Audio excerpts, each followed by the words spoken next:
Well, I think we can now say that the Grand Library is complete. Next, we'll need to find somewhere to put the bird stands, cushions, and deposit boxes. Ah, hello there, traveler, Paimon. Thanks to your help, the library repairs are basically complete. It's really starting to look the part. What about that other stuff you just mentioned?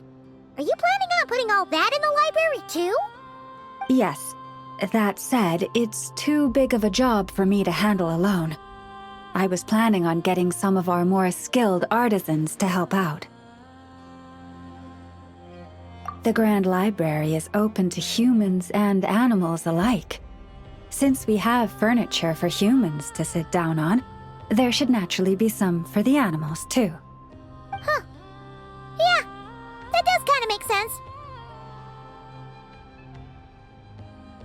Those are the ones I used to use when the little animals came to talk to me about their struggles. I'd originally planned to make some new ones, but some of the animals are nostalgic for the older items, so we brought them along too. Wait, animals tell you their struggles? Like a therapy session? Kinda sounds like an ice bathhouse for animals. This is one of my duties as Moonchanter. I would not call it hard work. And it's true. All living things have a need to feel heard. I have always encouraged everyone to come to me without reservation, whatever troubles they may be facing. Hiding your thoughts deep in your heart will not solve anything. In fact, it often makes the problem worse.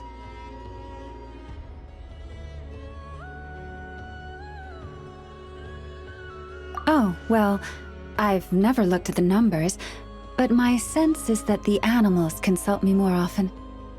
After all, my daily routine is more or less the same as that of my people, and they don't usually come during work hours. It's only when I have free time that I get the occasional human visitor. Animals, on the other hand, lead very different routines from us.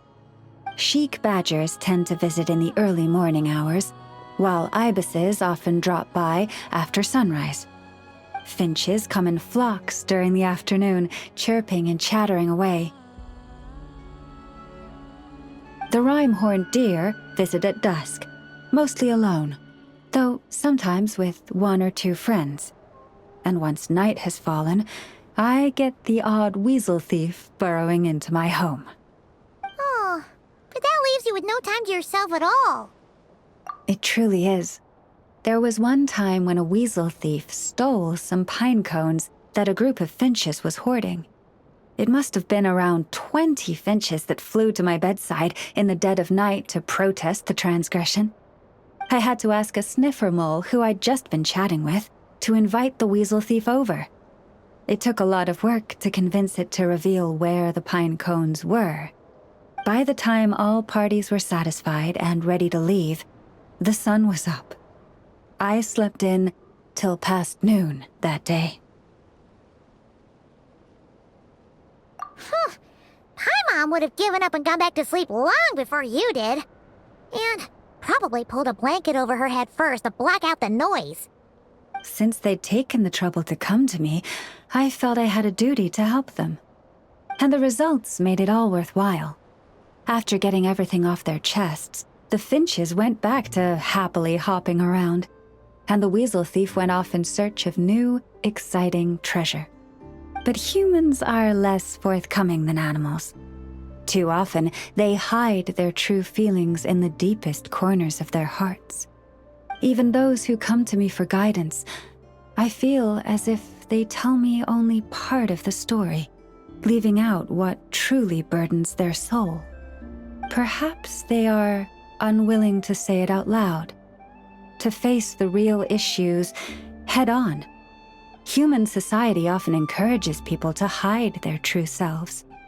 It is not dissimilar to the way that some butterflies hide away in a withered leaf and camouflage their wings to match their environment.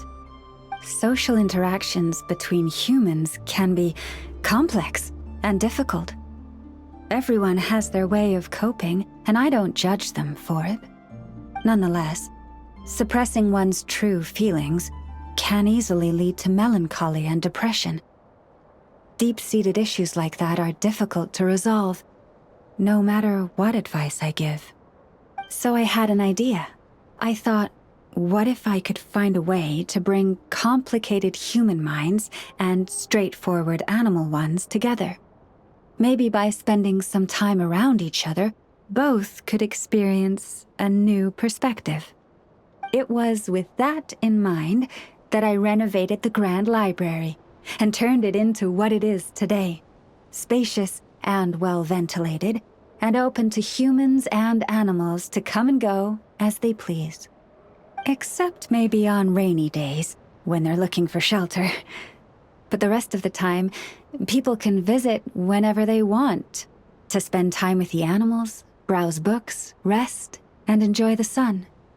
And perhaps the company of our dear animal friends, who will not be driven away by anything they say, might encourage people to open their hearts and share the truth of what lies within. Wow, you really put a lot of thought into this library renovation. Oh, it sounds great to Paimon. Hugging fluffy animals, lounging in a chair all day without a care in the world. Just thinking about it makes Paimon feel all warm and fuzzy. Of course. Your assistance with the renovation works was invaluable. It should go without saying that the Library of the Frost Moon Scions shall always be open to you.